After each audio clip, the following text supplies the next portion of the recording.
कानों कान बात फैल गई, देखो इतना बड़ा भगत बनता है, संत बनता है, देखो क्या दशा हुई उसकी, वहां रात भर कहाँ रहा। ये बात पंडा पुजारियों को ज्ञात हो गई थी। अरे ये आ गया शुद्ध शरीर से चढ़, मारो मारो मारो मारो मारो। बड़ी मार पड़ी बलराम दास जी को, बेहोश हो गए, नीचे गिरा दिया गया। थोड़ी देर में होश आया, आप समुद्र के किनारे चले गए और बोले कोई बात नहीं, हम ठाकुर जी से विमुख हुए, अच्छा हुआ जमराज की मार पड़ती, उससे अच्छा हुआ ब्राह्मणों की मार पड़ गई, अच्छा ही हुआ, कोई बात नहीं है, दुखी नहीं हुए।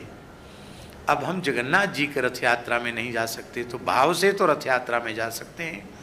आपने वहीं समुद्र के किनारे बालू का रथ बनाया, एक जगन्नाथ जी का रथ बनाया, एक बलभद्र महाप्रभु का रथ बनाया, एक सुभद्रा जी का रथ बनाया, और मानसी में बालू का रथ बना करके उसी को दिव्य रथ मान करके श्री बलभद्र महाप्रभु, श्री सुभद्रा जी और श्री जगन्नाथ जी को विराजमान किया।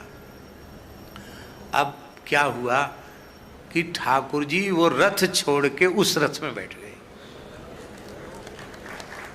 अब बालू का रथ तो चलेगा नहीं, बालू का रथ चलेगा क्या भाई, समुद्र की रेत का बना हुआ रथ तो बढ़ नहीं सकता आगे। अब कितनी भी कोशिश की गई, जगन्नाथ जी का रथ 1 इंच भी हिला नहीं। बोले ऐसे नहीं हिलेगा, हाथी बुलाओ। हाथी भी घुटने टेक गए, रथ हिला नहीं। हाहाकार मच गया, सूर्यास्त होने वाला है, जगन्नाथ जी का रथ हिला तक नहीं। पुरी नरेश गजपति महाराज ने रोते हुए कहा जय जय, ये परंपरा लुप्त हो जाएगी, क्या कारण है, क्यों आपने ऐसा किया।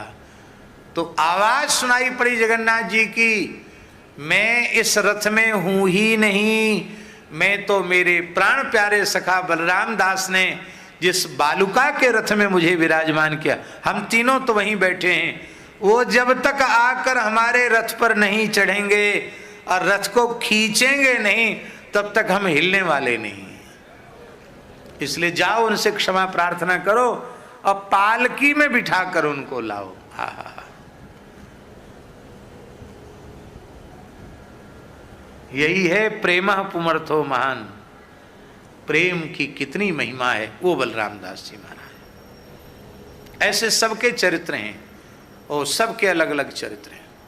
वो बलराम दास जी महाराज इतने प्रेमी थे, मंदिर में जाते जगन्नाथ जी का दर्शन करते, लक्ष्मी जी का दर्शन नहीं करते, जबकि महालक्ष्मी ही जगन्नाथ क्षेत्र की स्वामिनी है। श्री क्षेत्र है, उसका नाम ही श्री क्षेत्र है। श्री जी